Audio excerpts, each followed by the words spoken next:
There is one poll that the right-wingers always point to, where if you ask them, how do you describe yourself politically?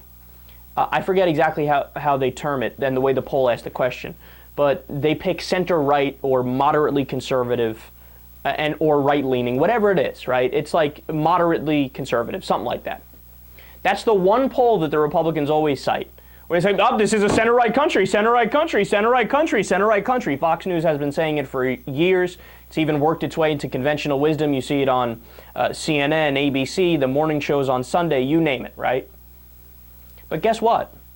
If you break down politics issue by issue, and I really mean issue by issue, so ask the American people what their opinion is on abortion, on safety net programs, on gay marriage, on taxes, on education, on war. Every single issue, bar maybe one or two, right? Maybe one or two. The American people are progressive. Not even like, oh, they're center-left or they're moderately liberal. They are just liberal. They are just progressive. They're just progressive. And again, that's not me speaking. That is the objective polling research. If you believe in data, if you believe in numbers, and as many smart people have said, numbers don't lie, right? Then you will understand the American people are progressive. There's one other, just the last point I want to make on this here, and it's on the same topic. One of my favorite research questions of all time, polling opinion question of all time for the American people, is when you lay out, Upworthy had this great video on income inequality, and they were referencing a poll done, I forget by what university. But when you give the American people an option, how would you like to divvy up the income in the country?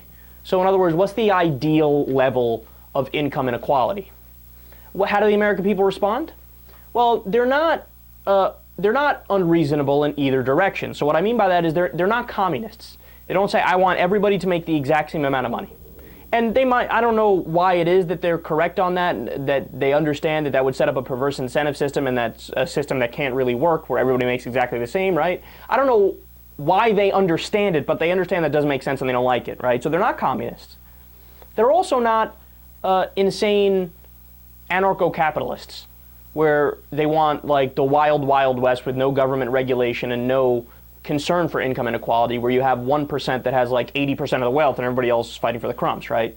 Which, by the way, is very close to what the actual wealth distribution is in the United States. Way out of whack, way out of proportion. The top 400 income earners make more than the bottom 150 million Americans. So the top 0.0000001% make more than the bottom 50%, right?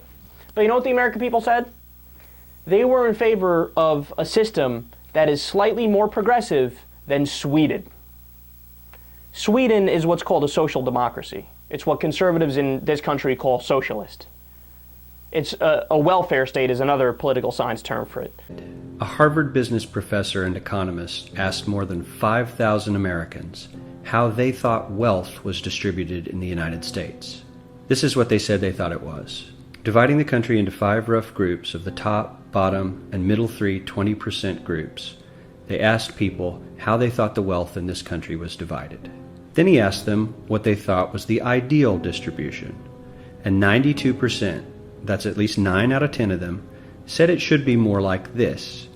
In other words, more equitable than they think it is. Now that fact is telling, admittedly, the notion that most Americans know that the system is already skewed unfairly.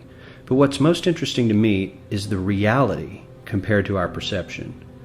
The ideal is as far removed from our perception of reality as the actual distribution is from what we think exists in this country. So ignore the ideal for a moment. Here's what we think it is again.